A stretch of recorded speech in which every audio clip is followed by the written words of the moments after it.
Right now on your screen, you're seeing a diamond under ultraviolet light. Notice how it's completely colorless, but turns blue when it's under UV light.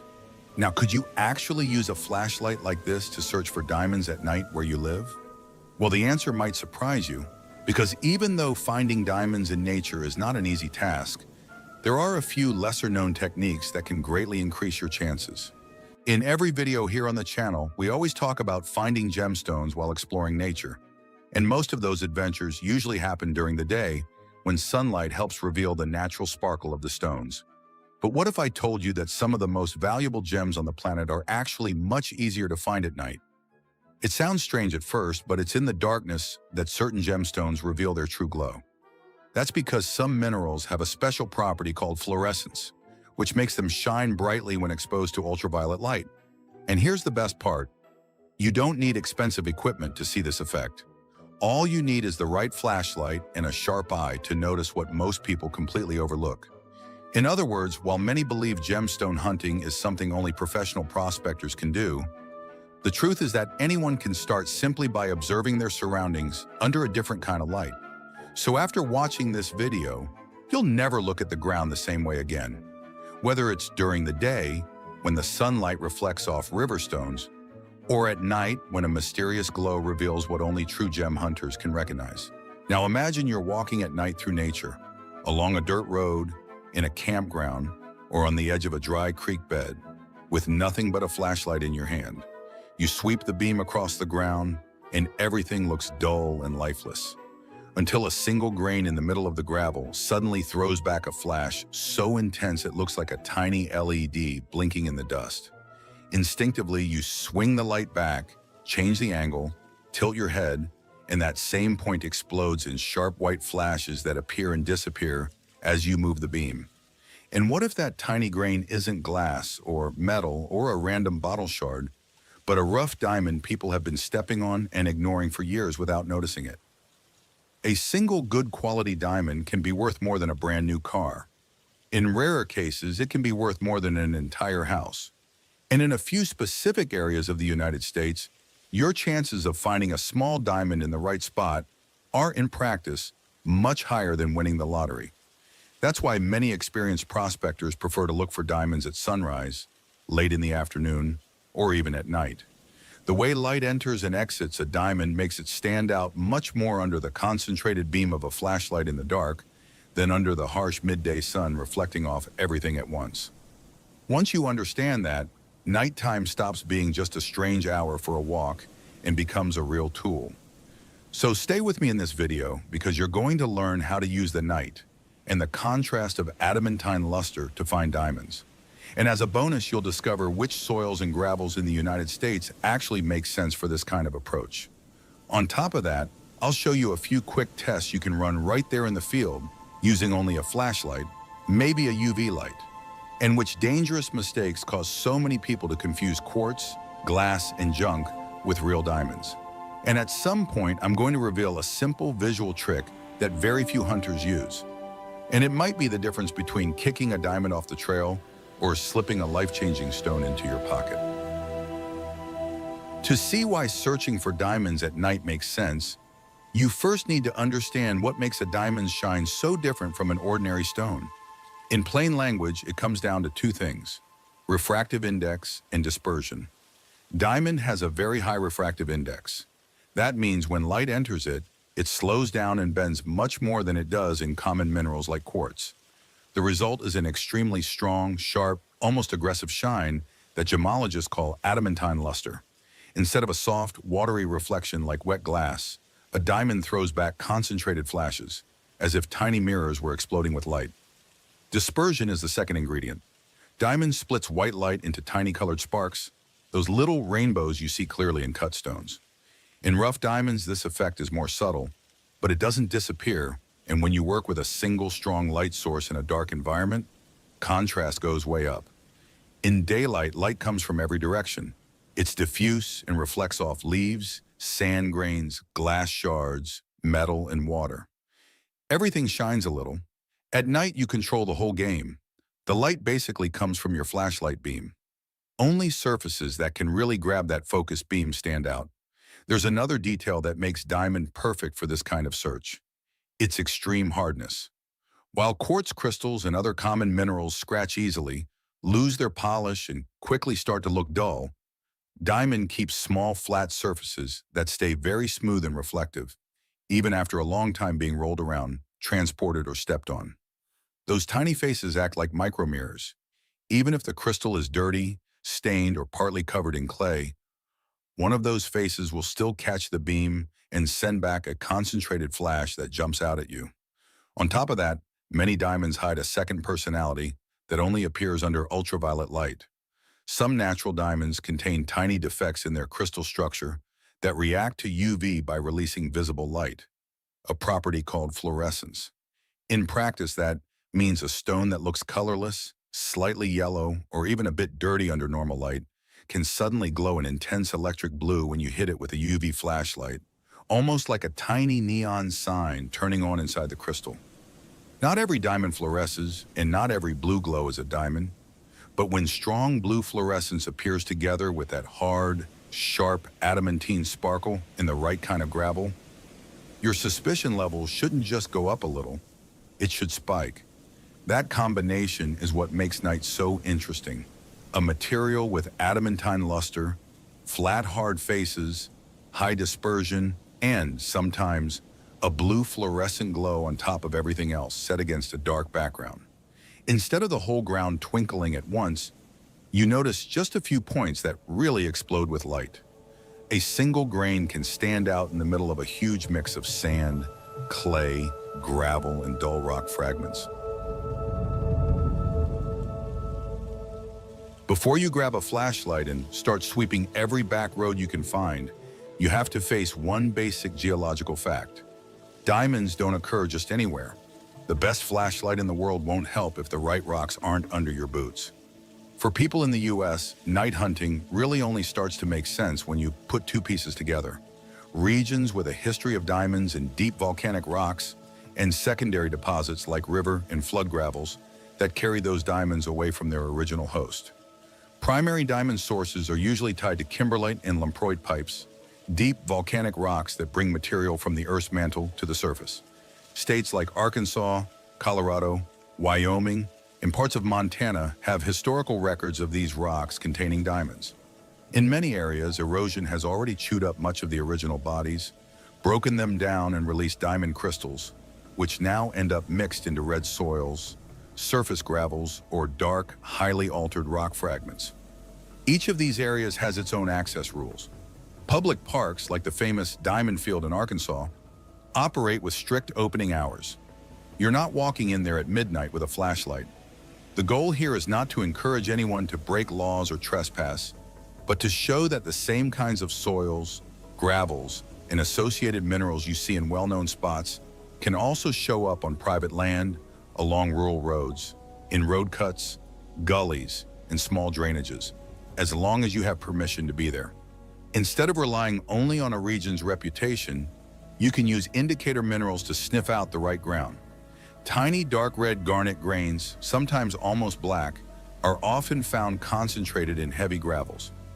Dense, opaque black minerals like ilmenite and magnetite are also good signs, especially when they occur together with dark, altered, ultra-basic rock fragments that show mottled green-black textures. When you see this combination repeating in bends in runoff channels, small drainages, and low spots where heavy material settles, then a slow night walk with a flashlight beam becomes a realistic prospecting tool, not just a romantic idea. In other parts of the country, especially in the northern US, the story involves ice. During major glaciations, rock blocks were pushed long distances, carrying a few diamonds along for the ride. Those crystals ended up mixed into glacial gravels with no obvious source nearby. Even there, the logic is similar. You look for zones where heavy minerals concentrate, pay attention to low spots, bends in drainages, and exposed fine gravels, and watch the mix of light grains and dense dark minerals. If the ground around you is just uniform pale sand with no heavy gravel, no dark minerals, and no record of deep rocks related to diamonds, going out at night with a flashlight is more of a walk than a real search. The goal is always the same: match the right geology, the right gravel, and the right technique. Once you understand the geology, the practical question becomes obvious. What exactly do you do at night with a flashlight in hand to increase your chances of spotting a rough diamond on the ground? The first choice is your light source. Bright white LED flashlights with a tight beam work very well, and headlamps are excellent because they leave your hands free to grab suspect stones. It's not just the power that matters, but the beam angle. When you point the light straight down, you lose a lot of the effect. When you keep the beam low and almost skimming across the gravel, any highly reflective surface starts to pop out. Rough diamonds tend to give you those small, strong flashes that react to tiny angle changes. Glass shards often show curved surfaces, sharp edges, and broader reflections. If you have a long-wave UV light, you can add one more layer of observation, and this is where that blue glow really becomes interesting. Many natural diamonds show blue fluorescence under that kind of light. Not all of them, and that's important, but when it happens, it can be dramatic. A dull, pale grain that barely stood out under white light suddenly glows with a clear, electric blue halo. As you move the UV beam, the blue glow sticks to the crystal and follows it, instead of spreading out in a big fuzzy patch. Several other minerals fluoresce as well, including some calcite, scheelite, and certain glasses with metallic impurities. Some of them glow orange, yellow, green, or a chalky, uneven blue. So UV is not a magic diamond detector, and it's never a final verdict. The key is to treat it as a strong hint. An intense, clean blue fluorescence combined with a hard, sharp sparkle in white light, and the right kind of gravel is a very different story from a random shard that glows weakly in some strange color, with no adamantine luster at all. Even at night, you can start a few basic tests without going overboard. One is to look at general transparency. Rough diamonds are often translucent to transparent, with a fairly clean or gently cloudy interior, whereas milky quartz and many common minerals look cloudy all the way through. Another simple check is the fog test. When you breathe warm air into the stone, a diamond tends to clear the fog faster than regular glass because of its high thermal conductivity. It's not perfect, but it helps screen out some obvious fakes. Hardness tests require more caution. In a controlled setting, diamond is famous for scratching almost anything, but out in the field, you should not start scraping phone screens, car windows, or anything you'll regret damaging. The safest move is to separate the suspect stones, drop them into a small vial or plastic bag, note the location, and leave the more aggressive testing for home with the right tools and plenty of time. At night, your real job is not to walk away with a complete lab report on every stone. Your job is simply to make sure you don't miss something that deserves a closer look. The flashlight, the UV light, and your observations of texture and luster are just filters to pick out a tiny fraction of unusual grains from a huge mass of ordinary gravel. It's a visual pre-screen that compensates for everything you couldn't see clearly in bright, messy daylight. And that blue glow, when it appears in the right context, is one of the strongest signals you can get. But the truth is, finding diamonds sitting right on the surface is technically possible, but infinitely more difficult, almost impossible. So the real secret is to combine the nighttime flashlight and UV light technique with a simple gravel sieving setup. If you really want to increase your chances, you need to work with sieves instead of just walking and looking. The best place to do this is in river gravels from diamond-bearing regions in the United States, like parts of Arkansas and other areas with known kimberlite or lamproite nearby. Focus on inside bends, small gravel bars, and low spots where heavy material naturally settles. Use a stack of about 3 to 6 sieves, from the largest mesh at the top to the smallest at the bottom. Shovel gravel into the stack, submerge it in the river or in a water tub, and shake firmly with a circular and up and down motion. The water breaks up clay, washes away light sand, and lets heavier stones and minerals settle into clear-sized layers. After washing, check each screen separately. The coarse top layer is mostly big pebbles. A quick scan is enough. Your main attention should go to the middle screens, where gravel is small enough to handle but large enough for rough diamonds and other gemstones to stand out. Spread the material in a thin layer and rotate the sieve under your flashlight or UV light, looking for tight, intense flashes and any clean blue glow. On the bottom screen, you'll usually see heavy dark sand and tiny grains of minerals like garnet, ilmenite, and magnetite. This heavy fraction is your confirmation that you're in the right kind of gravel, and that any suspicious stone from that area deserves a closer look at home. Now let's say you actually go out at night with your flashlight. You walk slowly, sweep the beam low over the gravel, and one tiny point suddenly reacts in a different way. It gives a tight, intense flash instead of a soft reflection. You pick up the stone, wipe it, change the angle of the light, and that focused sparkle is still there. You pull out your UV light. Most of the gravel stays dark or shows weak, dirty colors, but that tiny grain lights up with a clean blue glow. It's not proof of a diamond, but it's a strong sign that this stone deserves attention. At that moment, you have two easy ways to go wrong. You can ignore it and throw it back, or you can assume it's an expensive diamond without any testing.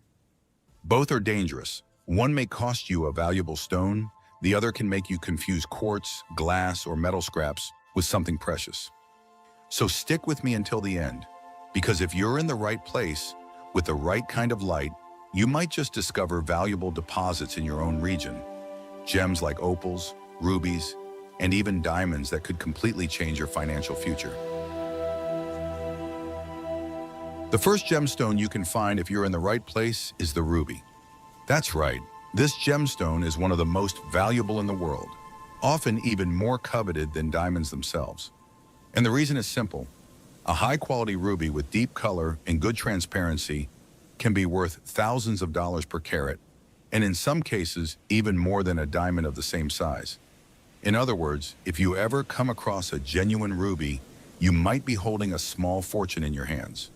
What most people don't know is that there are very clear signs that can reveal when rubies might be present in an area, and anyone can learn to recognize them. The first tip is to look for the minerals that tend to appear alongside rubies in nature, known as indicator minerals. They act like clues, small arrows pointing the way. The most common one is spinel, a stone that can also be red and often fools beginners. The difference is that spinel has a softer, less intense shine and is usually lighter in weight. Still, finding spinel is a great sign. It means the area has the same geological conditions where rubies form. Another important indicator is mica, thin, shiny flakes that look like tiny metallic sheets between the rocks. When mica appears in the soil, especially near quartz and feldspar, it's a strong clue that you might be close to a type of rock called schist. And it's exactly in those formations that rubies are often found. If you also spot fragments of white marble, that's even better, because rubies can form where marble comes into contact with aluminum-rich rocks. In short, if you see that combination of minerals, mica, quartz, feldspar, and marble, pay attention. You're in the right place to pull out your flashlight and start searching. Here's the secret many experienced gem hunters use. At night, under ultraviolet light, rubies literally glow. They emit a strong red light that no other stone can match. It looks as if the rock has a fire burning inside it with its own inner energy. So if you're walking along a riverbed, a hillside, or a rocky terrain, and you notice a red spot glowing under your UV flashlight, stop and take a closer look. It could be a raw ruby. Sometimes it may look dull or even cloudy, nothing like the polished gems you see in jewelry stores, but once cut and cleaned, it can reach astonishing prices. To give you an idea, a good quality ruby can range from $1,000 to $20,000 per carat, depending on its color, clarity, and origin. The rarest ones, like Burmese rubies, can easily exceed $100,000 per carat once faceted. That means even a small stone, something you might easily overlook, could change your life if it's real. If you think you found one, don't try to clean or cut it yourself. Rubies are hard, but they can also have internal fractures that break easily if handled roughly. The best thing to do is to wrap the stone carefully, note exactly where you found it, and take it to a gemologist or a jewelry expert for evaluation. They'll be able to confirm if it's a genuine ruby and how much it's worth. And if you happen to find several similar pieces in the same area, that's a great sign. It could mean there's a larger deposit nearby. It's also worth paying attention to the environment. Areas with reddish soil, white quartz, and shiny mica fragments are promising spots. Rubies often appear on hillsides or along riverbanks where gravel accumulates because the moving water naturally separates and concentrates heavier minerals. Sometimes just digging a few inches into the gravel or using a simple sieve is enough to find small gemstones hiding among ordinary rocks. And if you're searching at night, make sure to use a 365 nanometer UV flashlight, the same kind used by professional geologists and collectors. It will help highlight the ruby's signature red glow, even if the stone is covered in dirt or mixed with other minerals. In other words, while everyone else is asleep, you could be out there discovering glowing stones that, once cut, could be worth more than a brand new car. So never underestimate a simple nighttime walk. Rubies leave behind subtle clues, and now that you know how to recognize them, the next time you see that deep red glow shining in the darkness, it might just be a raw ruby waiting to be discovered.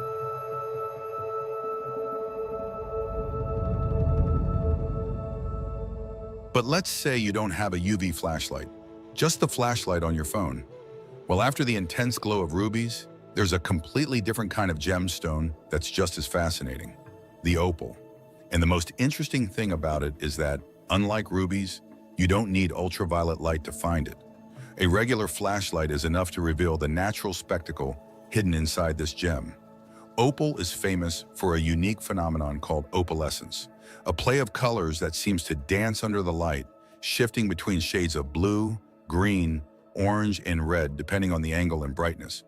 In other words, just point a flashlight at it and slowly turn the stone in your hand, and you'll see this magical effect appear as if a tiny northern lights display were trapped inside it. Opals form in a completely different way from most other gemstones. They are born when water seeps through the ground, carrying dissolved silica that gradually fills small cracks, cavities, and spaces between grains of sand. When the water evaporates, the silica remains, and over time it hardens into opal. Because of this, opals are often found very close to the surface, sometimes even exposed on the ground, especially in dry regions rich in sandstone. That means you don't have to dig deep or break rocks to get lucky. In many cases, all you need to do is pay close attention to the ground, particularly after a heavy rain, when the soil gets washed and the colors of the opal become easier to spot. There are clear signs that can help you identify areas where opals might occur, and anyone can learn to recognize them. The first clue is the presence of pale, dry, porous rocks known as opalized sandstone.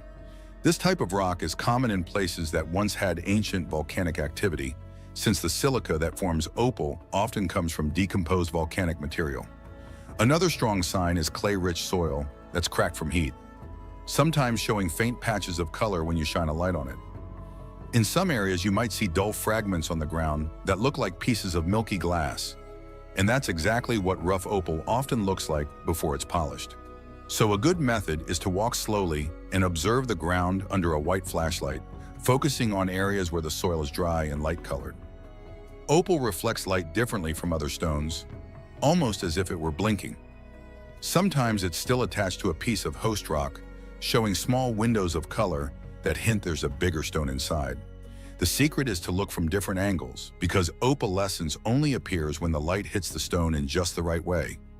That's why experienced opal hunters are constantly rotating their samples, even the smallest ones, until the colors start to move. Now, how much can an opal be worth? The answer varies widely, and that's what makes this gemstone so intriguing. A common milky opal without much color play might be worth only a few dollars, but a high-quality precious opal with strong, vivid colors can reach thousands of dollars per carat. The rarest types, like black opals from Australia or fire opals from Mexico, are highly prized in the market. To give you an idea, a single stone with vivid color and good transparency can be worth as much as a ruby or sapphire of the same size. And the most incredible part is that, in many cases, these stones appear right on the surface. There are real stories of people finding opals simply by walking along dry trails, clay slopes, or old riverbeds.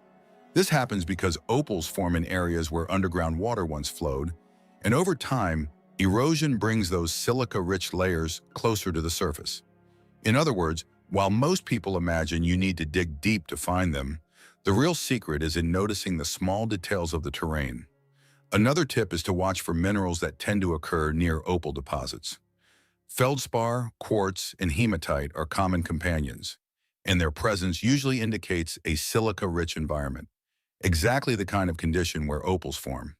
If you spot fragments of these rocks in dry, light-colored clay soil, It's a great idea to grab your flashlight and take a closer look. And if you do happen to find one, handle it carefully. Opal is fragile and sensitive to temperature changes, which can cause it to crack easily. So never try to cut or polish it yourself. The best thing to do is wrap it in a soft paper or cotton and take it to a specialist for evaluation. They'll be able to determine whether it's a common opal, a precious opal, or even a rare variety. And that makes a huge difference in its value. So if you're walking at night with nothing but your phone flashlight and suddenly notice a stone lighting up with flashes of different colors, don't ignore it. It might just be a wet rock reflecting your light, or it could be the unmistakable glow of an opal waiting to change your life. Now, going back to gemstone hunting with UV flashlights, we arrive at a stone that has become increasingly popular among gem hunters and nighttime explorers: sodalite. It's one of the most stunning stones you can find in the dark, and the reason is simple. Under ultraviolet light, it emits an intense blue glow that seems to appear out of nowhere, transforming an ordinary-looking rock into a true spectacle. Many YouTubers and field collectors have captured the exact moment they spot sodalite glowing in quarries, riverbanks, or rocky terrains, and their reaction is always the same: pure amazement. After all, it's one of the most rewarding experiences for anyone who enjoys gem hunting, because the difference between what you see with a normal flashlight and what appears under UV light is absolutely mind-blowing. During the day, sodalite can look like an ordinary grayish or bluish rock with nothing remarkable about it. But when you turn off your white flashlight and switch on a 365 nanometer UV light, it completely transforms. The stone starts to emit a deep, electric blue fluorescence that escapes through its cracks and spreads across the surface. It's one of those moments when you realize how much nature hides in plain sight. In other words, even a dull-looking stone can reveal one of the most beautiful natural effects once night falls. What makes this stone even more special is that it doesn't just glow. It also serves as an indicator of geologically rich environments where other rare gems can appear. So finding sodalite during a night search is a good sign that the area may contain other valuable stones, like blue feldspar, haween, or even lapis lazuli, which share similar characteristics. In some cases, sodalite also appears alongside fluorescent calcite, and the contrast between the blue and orange glow of these two stones under UV light creates a natural light show that feels straight out of a geology lab. Recognizing sodalite in the field isn't hard once you know what to look for. It's typically found in light-colored rocks, usually in pegmatites or sodium-rich igneous rocks. The surrounding soil often contains sandy material or small bluish fragments that have broken off through erosion. When you come across a rock with bluish or grayish veins, the best thing to do is switch off your regular light and test it with your UV flashlight. If a blue glow appears, it's almost certainly sodalite. In some old quarry sites, you can even see entire boulders covered with glowing spots that remain invisible until illuminated by the right light. The best part is that sodalite can be found in several locations, including places accessible to anyone. In the United States, there are reports of sodalite discoveries in old quarries, along glacial lake shores, and even on rocky hiking trails. Because it's a durable stone, it weathers well over time, meaning you can find it both on the surface and among gravel. In short, you don't need to be an expert or own expensive tools. Just patience, curiosity, and a good UV flashlight. Now, speaking of value, sodalite doesn't reach the price levels of rubies or precious opals, but it still holds a decent market value, especially when found in large blocks with deep, consistent color. Rough pieces can be worth anywhere from a few dollars to several hundred, depending on their size and quality. However, polished sodalite with a uniform deep blue tone can be used in jewelry and sell for much higher prices.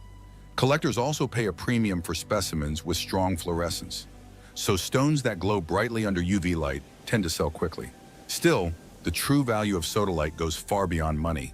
It's the kind of stone that fascinates people because of the experience of finding it. Watching an ordinary-looking rock suddenly glow under UV light is something you never forget.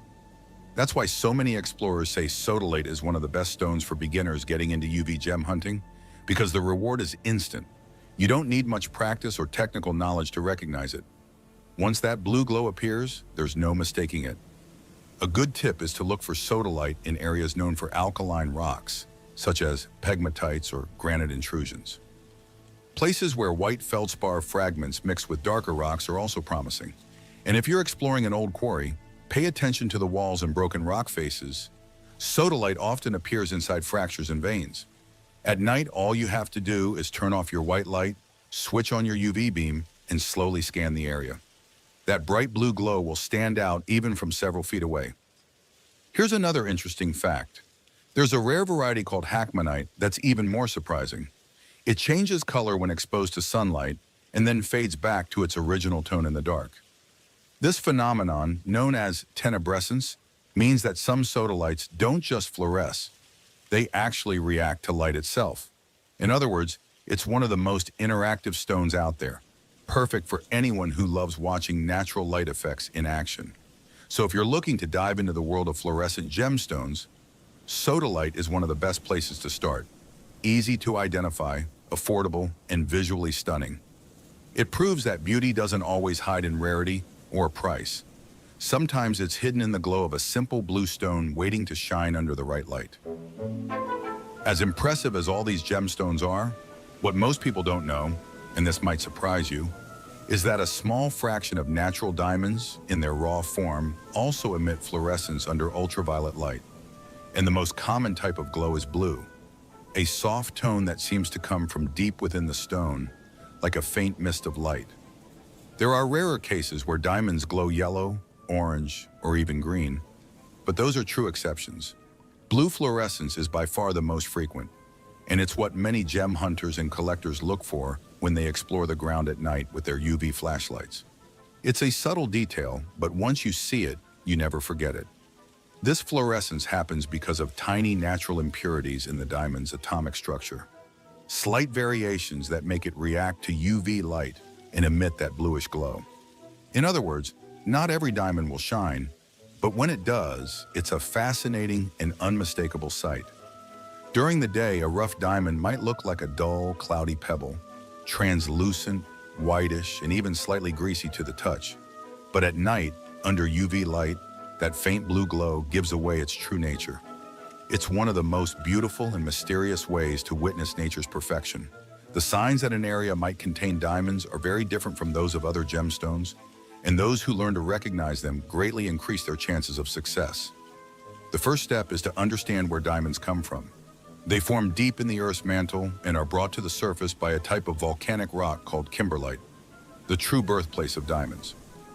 Over time, erosion breaks down these rocks, releasing the crystals, which are then carried by rivers and deposited in gravel beds known as alluvial deposits. This means that if you're walking along an ancient riverbed, especially in spots where the water flow slows down and gravel accumulates, you might literally be standing on ground where diamonds settled millions of years ago. Indicator minerals are another key clue. When you find garnet, diopside, ilmenite, or magnetite in the soil, your chances go up, because these minerals often appear in the same geological environments as diamonds. In simpler terms, if you spot red pebbles, garnet, black shiny grains, ilmenite, or small green crystals, diopside, pay attention. These are exactly the signs that experienced prospectors look for long before they find their first diamond. And the best part is that many of these indicators can be found right on the surface, especially after heavy rain, when the lighter sediment washes away and the heavier minerals remain exposed. In the United States, several states have documented natural diamond occurrences, including Arkansas, Colorado, Wyoming, and even parts of Alaska. The most famous example is the Crater of Diamonds State Park in Arkansas, a public park where anyone can dig, search, and, with a bit of luck, walk away with a real diamond. And believe it or not, it has happened many times. Of course, the odds are low, but not impossible. Those who understand the signs and know where to look have a real advantage. Even if discoveries are rare, the thrill of trying is part of what makes gemstone hunting so exciting. Another interesting fact is that not all diamonds found are gem-quality stones. Many are what we call industrial diamonds, lower-grade stones that are usually opaque, irregular, or full of inclusions. Even though they're not suitable for jewelry, they still hold value because industries use them in tools, drills, and cutting equipment due to their hardness. So even if you find a diamond that doesn't look perfect, it can still be worth something. Finding any natural diamond at all, regardless of quality, is an incredibly rare and memorable achievement. Industrial diamonds form the same way as gem quality ones and are usually found in the same regions. So if you happen to find a small, rough, low-quality diamond, that's actually a good sign. It could mean there are better quality stones nearby. Many prospectors consider these small, opaque crystals to be positive indicators that the surrounding environment is geologically promising. If you ever come across a diamond, even a small one, handle it carefully and resist the temptation to test or polish it yourself. The best thing to do is store it safely, note exactly where you found it, and take it to a certified gemologist or gem lab for analysis. They can confirm whether it's a real diamond and determine its quality, clarity, and value. Rough, transparent diamonds can sell for hundreds of dollars per carat, while gem-quality stones can be worth thousands. Industrial diamonds are less valuable, but they still have consistent demand, so they can easily be sold to the right buyer. And remember, diamonds, even small ones, are the hardest natural material on Earth. A simple way to test one is by trying to scratch it with a metal file. If the file doesn't leave a mark, that's a good sign. But be careful. There are other very hard minerals, like natural zircon and clear quartz, that can fool you. That's why the safest way to confirm what you found is always through a professional. In the end, diamond hunting is a mix of patience, knowledge, and luck. You can spend hours exploring without finding anything, and then suddenly, under your UV flashlight, a small bluish crystal begins to glow, revealing its secret. That's the moment that makes it all worthwhile. So, if you think about it, all the types of gemstones we explored here, from rubies and opals to sodalite and even diamonds, share one fascinating thing in common. They can all be found by ordinary people in completely accessible environments, often without heavy machinery or any professional mining. That shows luck definitely plays a part, but what truly makes the difference is knowledge. Knowing where to search, how to read the local geology, and how to recognize what's in your hands. That's what separates someone who picks up an interesting rock from someone who discovers a real treasure. And here's one of the questions I get asked most often. If I stumble upon a crystal in nature, how do I know if it's a diamond, quartz, zircon, or maybe even colorless topaz? That's exactly why I created Gemology Journey for Beginners, available now on Amazon. It's a simple and practical guide designed for anyone who's just starting out, teaching how to identify, test, and distinguish gemstones using easy, affordable methods you can do yourself without expensive tools. And for subscribers of this channel, there's a special discount link in the video description. Of course, if this isn't the right time for you to get the book or join the channel membership, that's perfectly fine. You can still subscribe for free and follow along with the next videos, because in the next episode, we're going to explore even more valuable stones that might be hidden in your own region, just waiting for the right person to notice them. Thanks for watching, liking, and subscribing. And as always, good luck, Gem Hunter.